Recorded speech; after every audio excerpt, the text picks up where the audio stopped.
Welcome back, everyone, and if it's your first time here, hello, nice to meet you. Books, I love them, and I'm guessing since you clicked on this video, you love them as well. And since it's the end of the year, well, you'll be watching this in 2025, but in 2024, I read plenty of books, 39 to be specific, and at the end of every year, I love to give my thoughts and opinions on these books, which I've done for the last 2 years. Typically, I do it in a tier list fashion, but this year, I wanted to change it up. I'm standing behind a green screen, and I want to do the best and worst out of 5 categories instead of a tier list on every single book. Sci-fi, fantasy, classics, nonfiction, and just a general catch-all general fiction. But I do want to give a disclaimer that even though I have read 39 books, for some people that's a lot, for some people that's very little.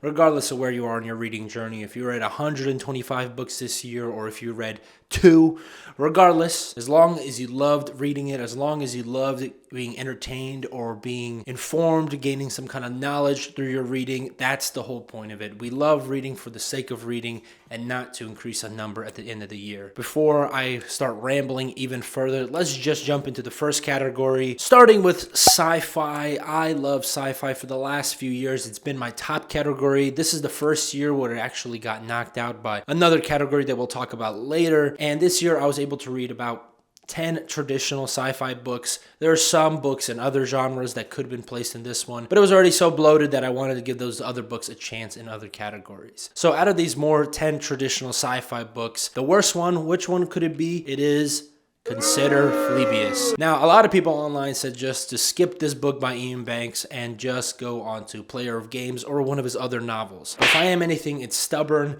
and I wanted to read in publication order, and it is probably the biggest regret I had reading this year. It was not a good book. It was a very nihilistic book. Now, there's nothing wrong with books that are very sad or cover more dark material or more depressing material. I enjoy some of those books. Life is not all sunshines and rainbows. But when a book like this, that's more of a narrative, has characters that are all very nihilistic, very pessimistic, there doesn't give you much contrast between the thoughts of the main character and the surrounding world. The only people in this book that are not nihilistic are people who are ignorant or delusional. And so this book felt more like a wet blanket than an actual story to be enjoyed. And while that premise of having a very cynical story about the universe, about humanity, and the fact that many people choose delusions on purpose is not a bad idea, it is not a bad story. I read 2 other books that are in the same vein as that, but I felt like they conveyed it in a more exciting and engaging way. That being Empire of Silence, part of the Sun Eater series, and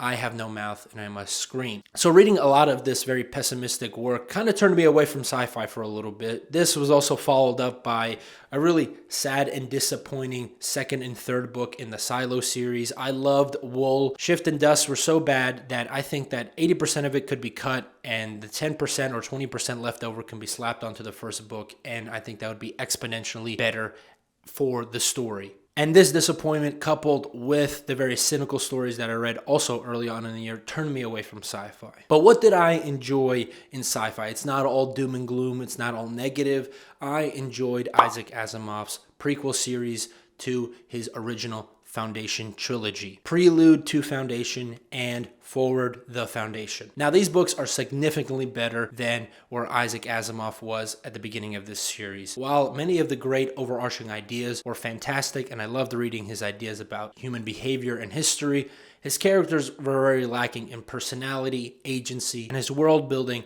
was very one-dimensional. You know, you had planets that were all covered in snow, or planets all covered in sand, or just one major city. You know, the whole planet is a city. In these books, he actually expanded on his characters. Really liked how Harry Seldon went from an old wise man that liked math to a semi-action hero. And I love the exploration of his main planet and the different cultures on it. This expansion into the lore of the worlds made me like the Apple series even less, which I have a whole video about, which includes a little bit of of Silo as well, and I really enjoyed reading this, and I'm glad I was able to finish this series. I also read his I, Robot, which is a prequel to his Robot series. He has many series, he wrote many books, and while I enjoyed this book, I don't think I'll be continuing reading too much Isaac Asimov in the near future, simply because a lot of what he did was paved the way for many of the scientific tropes and cliches we have today, and it's hard to go back to that older writing style because it is so cliched and so tropey in comparison to how much we have today. But I am grateful for what he has done for the genre. But by far my favorite series of this year in the sci-fi genre is the Red Rising series. I read Dark Age and Lightbringer by Pierce Brown. Now, I can't give these books enough praise. Amazing pacing, amazing action, amazing character arcs, actually still being able to use characters in books 5 and 6 of your 7-book series in a way that is still engaging and is still growing these people as moral agents, as human beings into their relationship with their growing families and friends. I don't know how he does it. Slowly coiling his twisty body. And of course, a book like this or a series like this requires great villains, and he's got plenty of them. He's got the evil because they like being evil because they think it's necessary, evil because it's their job, evil for the greater good, my personal favorite, and a bunch more. And so a series like this that has such an amazing gradient of morality and different kinds of characters, agents for good, agents for bad, it is amazing that he's able to keep it all together, and I highly recommend it. It was the most enjoyable series I read in the sci-fi genre this year. Next, we have fantasy. Now, this is the first year where a genre has overplayed sci-fi, and it is fantasy. But to be fair, it needs a little asterisk at the top. It's not really fantasy, but mainly Brandon Sanderson and the Cosmere. I read 9 books in this Cosmere series, this multiverse world that Sanderson has been writing for, I think, about 20 years at this point. And I thoroughly enjoyed pretty much every aspect of it. There was only one thing that I didn't absolutely love. But here are my 3 highlights. So first off, I have Elantris, which was a big surprise for me. This is Sanderson's first book, and I thought the fact that it had such loose connections to the Cosmere would make it not as enjoyable as some of his modern work. But here you see him trying a lot more things, throwing more things to the wall, and really experimenting with what fantasy can do. And so I thoroughly enjoyed the main characters, especially Hratham, who has this very interesting relationship with his own faith, and I think the exploration of that is fantastic in this book. And if you want more thoughts about this specifically, I do have a video about it. The second book that I enjoyed the most out of Sanderson's very wide range of work is Warbreaker. The characters in this are great, just like in Elantris, but I think what highlights this book the best is its initial premise, its initial issue. 3 main characters really struggle with what they want to do in this world, especially Lightsong. I personally like him the most because he is a god. He has god status in his society, and his relationship with his subjects, his responsibility to the world is very unique and very compelling. And lastly, I want to highlight one of his newer books, which is Yumi and the Nightmare Painter. This is very different from most of his work. It's more of like a YA romance, and I enjoyed it simply because I don't think I've really read any YA romance, and so it was a nice change in pace. The central mystery was also really interesting. I really liked the expansion of the lore when it comes to the Cosmere in this one. The only thing I didn't enjoy from Sanderson was Hope of Elantris. It's a very short book. I probably shouldn't even count it as a book that I read this year. It only took about 15 minutes for me to read. It really isn't like a full-length novel, but I'll count it anyway. This, I think, was made just so that any plot holes in Elantris itself weren't there. I guess it covered up some gaps in logic or spacing or time or whatever in that story. But I really didn't enjoy it, and a lot of Sanderson's weaker sides come out in his short form style. Now, I also read 4 other fantasy novels: Fire and Blood, A Knight of the Seven Kingdoms, A Wizard of Earthsea, and The Color of Magic. And while I loved all 4 of these books, Color of Magic was very fun and lighthearted. Wizard of Earthsea was very archetypal and very nuanced for a story that's meant for a more younger audience. I think it's a perfect transition for very young kids transitioning into more adult fiction. And Fire and Blood is a great use of perspective in the world of Ice and Fire. It's a historian's perspective on the events of major things that happens in Westeros, and it gives you all the juicy bits that you want to hear on a historical level, but it also leaves you plenty of room to speculate on the in-between or the reality of what the historian believes. So there's plenty of reading in the lines of this, and I really enjoyed it, and hopefully Martin picks it up and comes out with some new books within the following years. But to highlight one of his other books, by far my favorite outside of the Brandon Sanderson sphere, was A Knight of the Seven Kingdoms. This book was exciting to read because it follows Martin's use of postmodern reality. In English, please. But in a way that actually gives you some kind of hope and optimism. Dunk and Egg are good people that are trying to do good things, and they actually accomplish these good things. While it's not easy and it's not always as straightforward as we would like it, Martin's writing really shows here, and I really like it when he goes more in an optimistic route. He goes and explores different veins that wouldn't really fit in a grand narrative like A Song of Ice and Fire. So if you haven't checked out A Knight of the Seven Kingdoms, it's a very quick read, a very enjoyable read. It's 3 separate stories, and so if you don't like the first one, you can drop the book, but I doubt you will. Now, the next 3 categories are not going to be as long or as large as fantasy and sci-fi. The majority of the books I read are in those 2 genres, but I did get to read 6 classics this year, which I believe is like 2 or 3 more than last year. So a step in the right direction for me personally. And the only negative thing I can say about one of these books is The Art of War by Sun Tzu. While this book is important in a historical perspective, and I did enjoy reading it,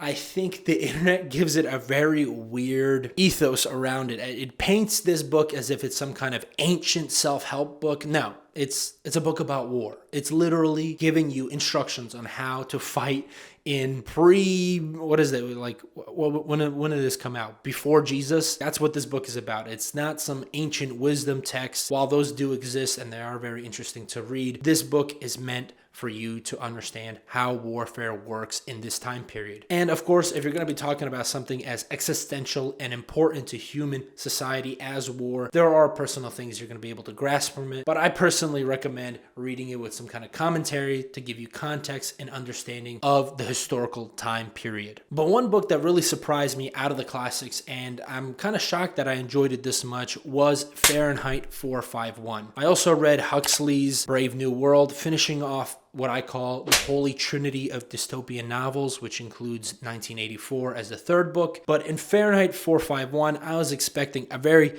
boring, plain story about people burning books and how it's bad to burn books. I thought that's what the whole thing was going to be about. And so I kind of delayed it up until the end of the year, but I found it to be very enjoyable. Ray Bradbury has a very unique writing style. I wouldn't say it's actually like poetry, but it flows in this very strong way when it comes to imagery. He's very good at projecting emotions through physical objects or space and time, which really shocked me because Ray Bradbury uses it a lot more than in 1984 or A Brave New World. These books are a lot more cold and calculated. They're trying to get their ideas across, so they avoid a lot of this metaphorical movement of emotion or thought. And I think Bradbury captures more of the experience of someone that would be going through this better than in 1984 or Brave New World. Those books have their advantages over something like Fahrenheit 451, but I think the best part about this book is just how well it flows, and I would recommend it to anybody. There are some great ideas in here, just like in those other novels, but I think the best part about this is his ability to just create images in your mind. Now, nonfiction is a lot harder to recommend just because it really does depend all on your interests and taste. Maybe you're more of a historian.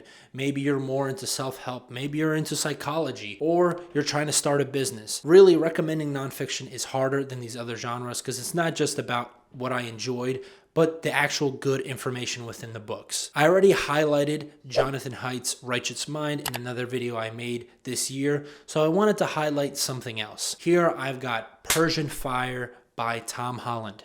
Not the actor. Whole different guy. Now, the best part about this book is that it takes place in the ancient world, the Greco-Persian War, one of the oldest wars that we have any extensive history on. And the best part about Tom Holland's writing is that he does not project modern morality onto the Persians or the Greeks.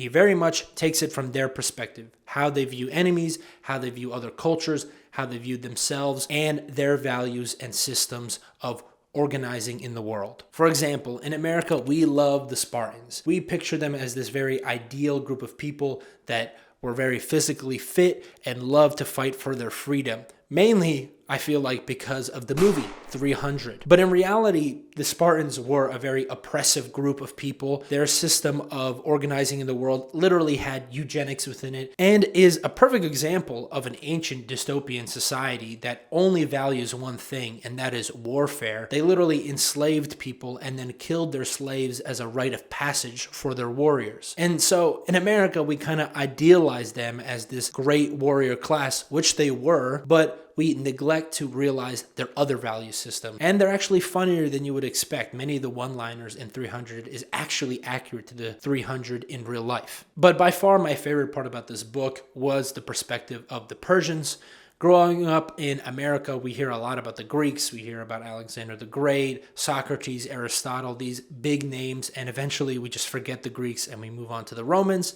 So hearing how the Persians lived their lives, how they lived before the Islamic world kind of took over the Middle East, their religion of Zoroastrianism, their views on light and dark, their morality in this very ancient world was very enlightening and made me want to explore more of this region in its ancient time. And then ultimately, this book made me want to visit other fundamental or bedrock societies or civilizations of the world, mainly the Indian and Chinese civilization, which I know nothing about. So if you like history, if you want to know more about the Greeks, especially ancient Greece, and if you know nothing about the Persians, this is a perfect gateway into that historical period. No bad nonfiction, but I do want to highlight another book that I finally finished, which was Beyond Good and Evil. I bought this book, I think about 5 years ago, and it really was part of my reading journey. I bought it as I was going up to a hike in the mountains in the wintertime. I brought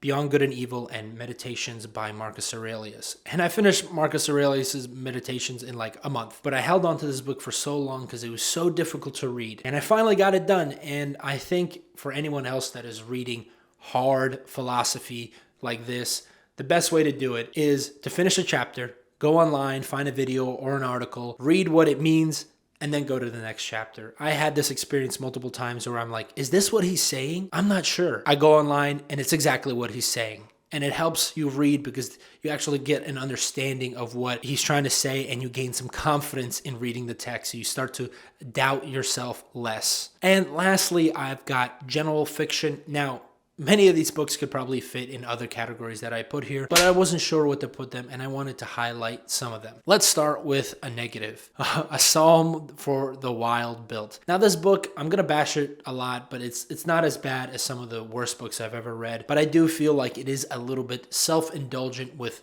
really only one idea. The book is focused on only this central problem of the main character. And the ending that it comes to feels very anticlimactic. I feel like there's a character that's introduced later in the book, should have been either introduced sooner or should have been the main character. And so while this is definitely one of those comfort reads, one of those books that you're supposed to read and kind of self-reflect on your emotional state, I didn't really like it that much. Now, before I get to the best book in general fiction, I do want to highlight that I started reading Percy Jackson and The Lightning Thief, a book from my childhood. This is a series that I really enjoyed growing up. It really did start much of my reading journey back when I was a wee little boy. And so I wanted a little bit of nostalgia, and I've enjoyed this book so much. While it is made for middle schoolers and the writing style reflects that, I didn't mind it. To see something like this be replayed into my mind, reaching into the backs of some very amazing times in my childhood, was a fantastic treat for this year. And back then, the series, while the main series with Percy Jackson finished, they did expand into like the Roman mythology, and I never finished that part of the series. So I'm doing what my childhood self couldn't do, and I'm finishing this series once and for all. Finishing out this video, the last great book that I read in this genre was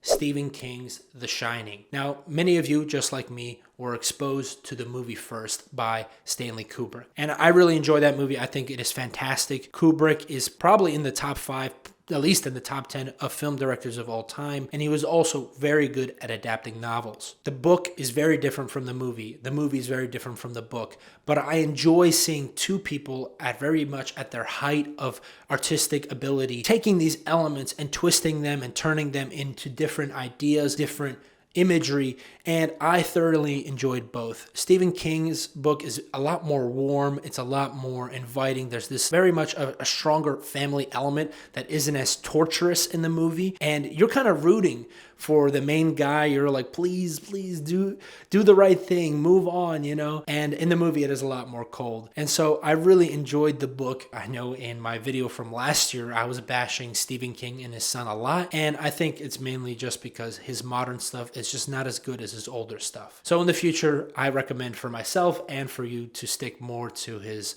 older stuff is a lot more engaging than his modern stuff. I feel like he's lost a little bit of the magic in some of his newer novels.